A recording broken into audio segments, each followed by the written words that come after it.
All right, on this episode of Bowks Talking Bouts, excited to be talking to an individual set to take part in the co-feature of BKFC 38, which goes down on March 17th. A very intriguing fight as Jake Bostwick and Isaac Doolittle knuckle up and toe the line, and always good getting Isaac on the show to talk about these different fights. How's your day going so far, man? Oh, I can't complain. Just getting everything I need to done. Yeah, and I saw your post. You were saying you were playing full-on patty cake and stuff like that. Some fun little, double entendre with this being a St. Patty's Day card. Like, when did this, I guess, bout offer initially, come your way? Like, how long have you been privy to this? Because you posted, like, a couple weeks ago. Was that, like, around when the bout offer came your way, or was it even a bit longer than that? It was maybe a few days before that. Anyway, it hasn't been too terribly long. Normally, I like to run a 6-week camp, but I think we only got a 4-week one on this one. I was going to say, you kind of were saying you prefer almost like the longer camps. Is there like a certain benefit to like the shorter camp though? Like, I guess why would you, take this one with it being like a shorter camp? Is it just kind of wanting to get back out there and kind of get back in the win column, get like some momentum going, or what kind of motivated all of that, I suppose?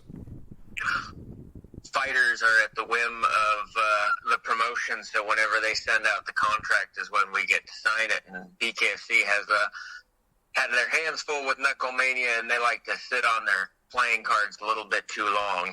So with fighters, you can't really be choosy. We've been waiting on them since January.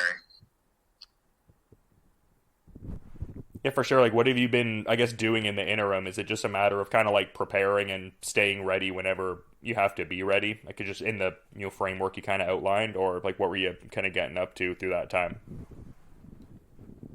I like to cycle. If you do, because my training camps are ridiculously intensive with the footwork, with everything that we need to do. They're mentally taxing, so I like to do a different form. I go and I lift heavy, especially since I blew out my knee again right before Jay Jackson. I don't have an ACL or a meniscus in my right knee, so I like to keep that quad strong so it makes sure that the knee stays stable. Yeah, well, that was such a significant injury, and the fact that you, even fought through that fight with, some knee issues and, things of that nature. I feel like you learn a lot about yourself doing something like that, but I feel like you're no stranger to, overcoming, various adversities and stuff like that. Like, even back in, the smoker days, you burst, your small intestines at one point, so it seems like you've got that great mental resolve to overcome the, physical, regression or injury, I suppose. Yeah, if you want to fight, you're going to fight. But Jay Jackson, I think, was the fight that had the most injuries. I had a torn teres major in my left shoulder, torn teres minor in my left shoulder, missing ACL and meniscus. I had some ankle issues, and I think the first round he knocked my left contact out. So, and I can't see past my nose, so I didn't have depth perception for about 4 rounds of the fight. If you want to fight, you're going to fight. If you don't, you're going to find a way out. Yeah, and that was really articulated in a certain way too in the last fight, just in terms of what a barn burner it was. A lot of people understandably calling that one a BKFC classic and everything. Even though in the rigid binary of a win or a loss, it didn't align with what I imagine you wanted out of that fight. I imagine there's still some big positives you could take away from that last one. If so, and that is the case, what were those kind of positive takeaways from that Mike Richman fight? Well, the cliche is you either win or you learn, and I took that to heart. The Richman, I'm not happy that I lost, but I'm grateful that I lost because it gave me... I'm a person who likes to learn. If there's nothing left to learn, the sport or whatever skill becomes stale. And it was starting to become stale because I was winning, beating everybody. They were running from me. Richmond stood and gave me something that I'd never gotten before. And he put me in positions that I'd never been before, and it really opens your eyes to what you don't know. And that gets me excited because that means there's stuff out there I don't know. That means there's stuff out there that I can learn. And Richmond gave me a lot of that. So I'm very appreciative of that, man.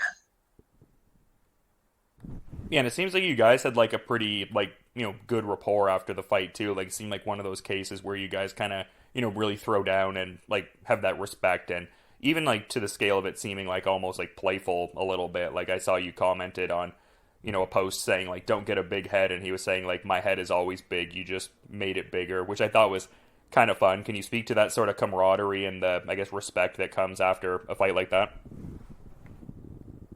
Oh yeah, I've never had anything ill to say about Richmond, and afterwards I have even less.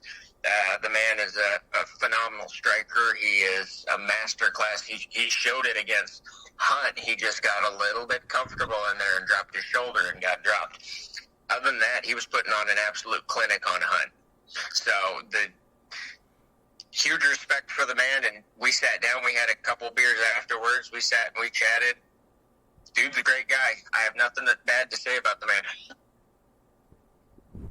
And that's interesting because I was going to ask your thoughts on that recent title unification fight. I'm kind of curious, does that embolden a certain sense of confidence? I mean, you're already a confident guy, but in that kind of fight, like, do you see a certain level of like, fallibility with a guy like Lorenzo Hunt that maybe wouldn't have been there before, like in the context of you wanting to become a champion? Like, do you look at a performance like that and see certain like holes you can exploit? Like, does that impart a certain, I guess, additional confidence, I suppose? Oh, not in the slightest.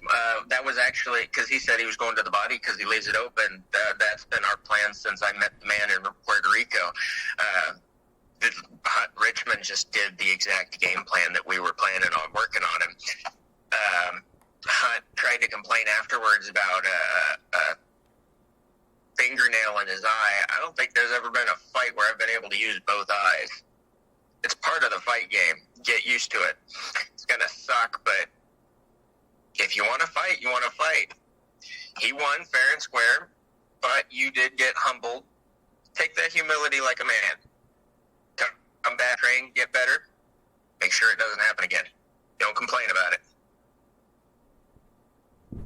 And I mean, not overlooking this immediate task, but do you see that as a fight that could come to fruition down the line, just in the, I guess, context too of Lorenzo kind of like talking about maybe even vacating some like of the lighter belts to kind of pursue a heavyweight title? Like, do you see that fight coming to fruition, or do you maybe predict that he navigates himself, I guess, out of the division in pursuit of like the heavyweight title and I guess higher like weight competition thereafter? Like, do you see yourself running it with Lorenzo Hunt or maybe like another guy for like a vacant title down the line kind of thing? I'm torn between that. Look, when I met Lorenzo in Puerto Rico, he was a great guy. He was a family man. I got a lot of respect for the dude. I don't have any respect for his persona, but it's just that. It's a persona. But then again, him getting down to 85, I've had those cuts. That takes massive toll on your liver, on your kidneys. I mean, this cut down to 75 for me is no slack, but it's nothing that Hunt had to do. Hunt cut an absurd amount of weight. That's going to take toll after toll on your body, and you just can't keep doing it. So on one hand, Lorenzo is on my bucket list. I've always wanted to fight the biggest and the baddest guys, not necessarily to win, but say I've done it.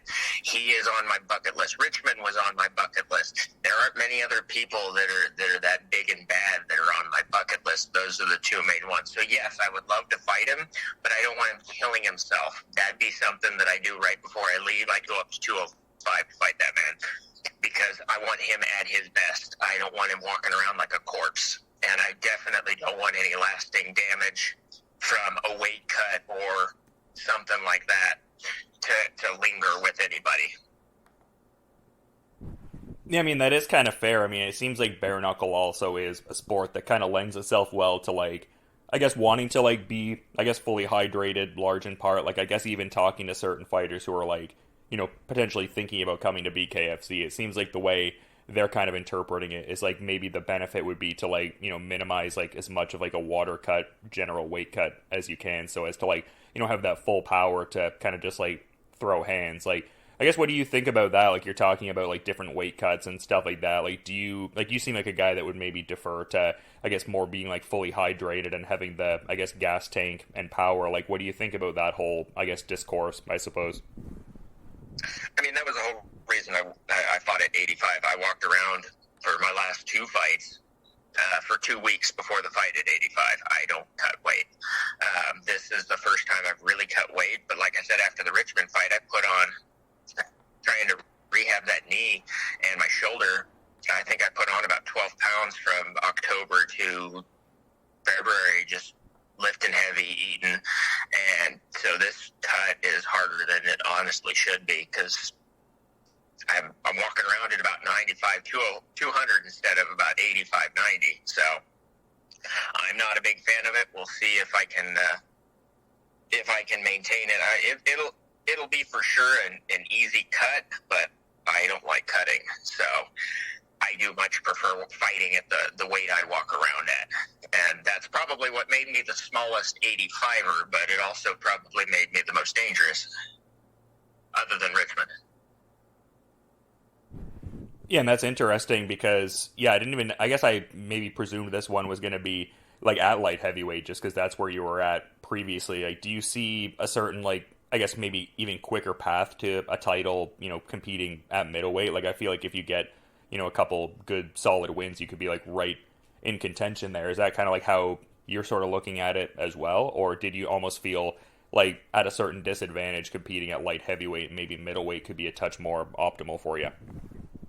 Well, there was a definite disadvantage of fighting at 185 because everybody and their dog at 85 cuts from 205, 210, 215, anywhere up to 220. I think Josh Dyer is a natural 205er, but he cuts all the way down to 85.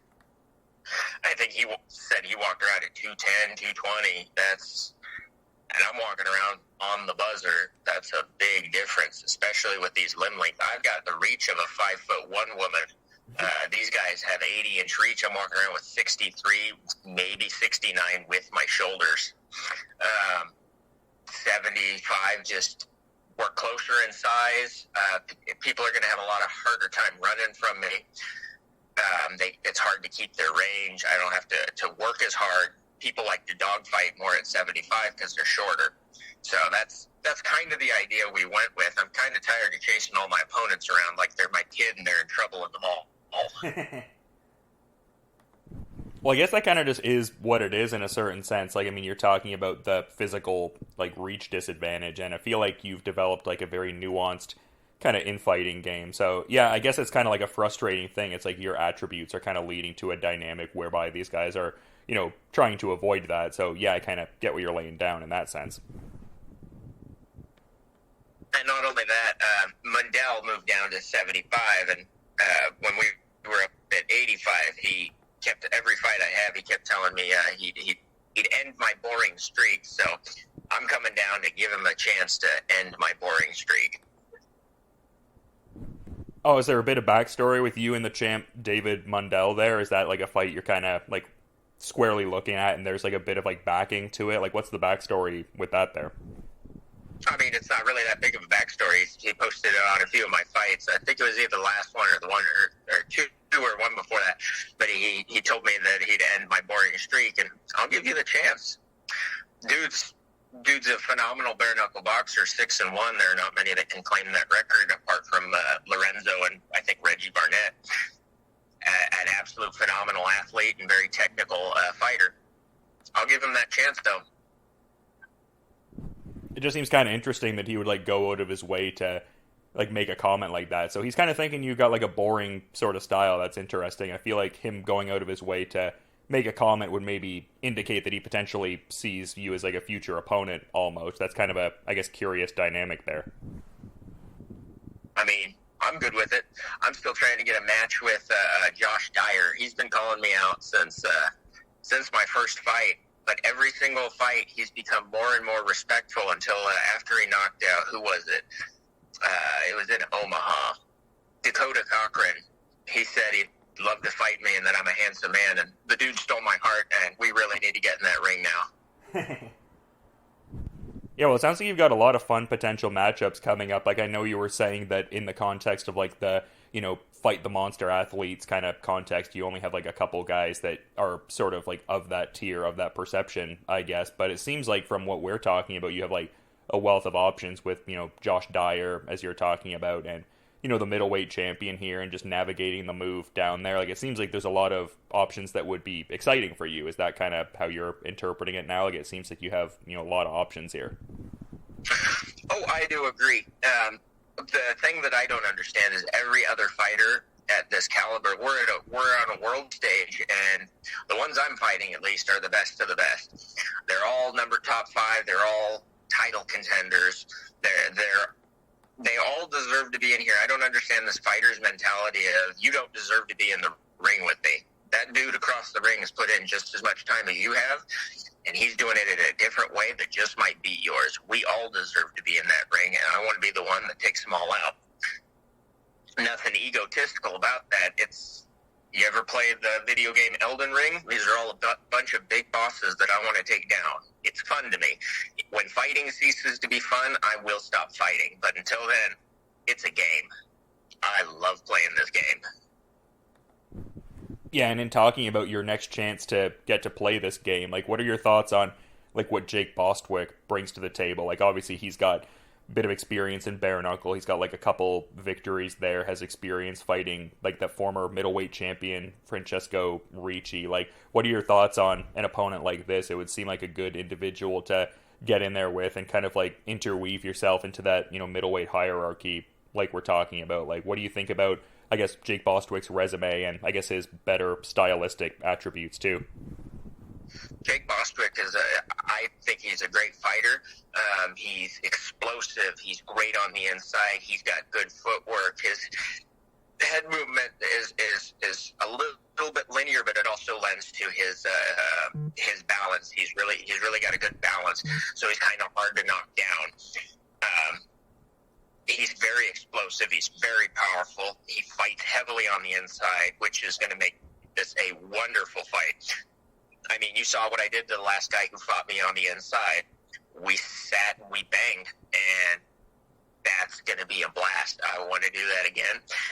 And this dude he's up there. He's one of the best 75ers for a reason.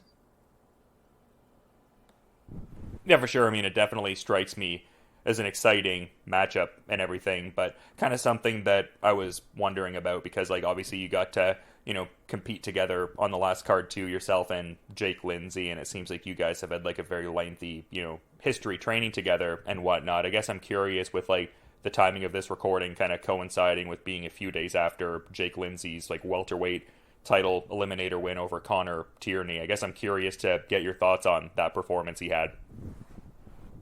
So Jake and I go back a long ways. He was one of the main fighters for the gym that I first started at. I was his punching bag for almost a decade before I knew how to throw hands. So I've known him since fresh out of high school. He's always been a guy that I've looked up to. He was the UFC fighter out of the gym. He was always the undefeated pro fighter, and now it's weird being on the same level as him. I don't know what to do with myself. I'm very confused because I never thought I'd get this far. So now that I'm here, I just kind of have to, hey, what do I do? And he gives me a lot of good advice. He's a really great guy. His performance in London went almost exactly how I thought it was. He was going to make sure, because Tierney has a lot of great lateral movement, and he hung on his neck, made his legs heavy, and made him go on a train track. Tierney stayed on that train track with Jake Lindsay, and that's where Jake thrives. Yeah, I thought it was a great performance and a great way to kind of really emphatically get himself in that picture, either him fighting, Luis Palomino or Gorjan Sloveski, or however that all plays out. Just an exciting time for the division. But I guess, like, one last thing I kind of wanted to touch on while I still had you. Like, I thought it was interesting you were talking about how it's almost like an odd thing for you being on this same level as Jake Lindsay, considering, like, I guess the anecdotal history you guys have and how you even exceeded your own expectations. Like, you talk about kind of seeing this as a game that's fun for you. Like, how much of that mentality is an attribute that kind of carried you here? Because, I mean, you're at a point now where you previously contended for an interim title. I think you're well suited to, like, kind of carving out a path to a title in another division. Like, I guess how much of that is an attribute, like, kind of the idea of perceiving it as a game, like looking at it as, like, like looking at it in that kind of light, is that like an attribute that like benefits what you're doing? Because it seems like an interesting dynamic where you're kind of being like playful and like humble about it to a certain degree, but also like at that like world title contention level. The first 4 years of jiu-jitsu, when I went to the gym that Jake was at, I did terribly. I was, everything was serious, live or die. I was that traditional white belt. I lost 3 tournaments in a row, didn't even sweep, submit anybody, nothing. And I remember one of the black belts, Andy Weefall, he was the guy who owned the gym at the time. He took me over to the side and he goes, "You need to stop taking this so seriously. You're always tight, you're always tired, you're in your own head. So think of yourself as a little lion cub, and how do they learn to fight? They play. So go play." From then on, I became the scariest guy at the gym. People wouldn't roll with me. I destroyed competitions. I'm one of the most feared guys in the Midwest because I'm not there. Any anxiety that I have goes out the window because it's a game. I want to have fun. So therefore, I want to have fun. I want to learn how to play the game, and I want to learn how to play the game better. So therefore, I don't have too much anxiety over it. I don't have the nerves that used to cripple me when I go to try and roll with somebody. I just have fun. If I lost, well, figure out what you did. Go play the game better next time. Some people deal with fights by getting real angry. Lorenzo Hunt just looks like he's about ready to murder somebody. Mike Tyson, it was a real fight. That's not for me. For me, if it's not fun, I don't want to do it. And like I said, when this stops being fun, I'm done fighting. But I'm not even close to not having fun at this point. Well, that's awesome to hear, and I appreciate the insights and the fun definitely shared by the fans at home watching and the fans in the arena and all. But you've been really great with your time, Isaac. It's always fun getting to talk to you ahead of these fights, but just in wanting to be mindful of your time and schedule as well. I'm curious if there's any kind of final parting thought you might want to add as we're wrapping up here. Everybody tune in to the St. Patty's Day beatdown. Bostwick and I are going to put on a show. He's a phenomenal fighter. I aim to test him. One of us is probably going to go out in the third. If not, we'll see you at the decision. Yeah, either way, going to be a very exciting fight on March 17th at BKFC 38. And yeah, another prominent fight, a co-feature slot here. And yeah, some exciting potential with you being in a new division. So just all those factors considered, really appreciate you coming on and talking about all of that, man. Looking forward to peeping this fight when it goes down. But until then, you have a good rest of your day there, Isaac. You as well. Thank you, sir.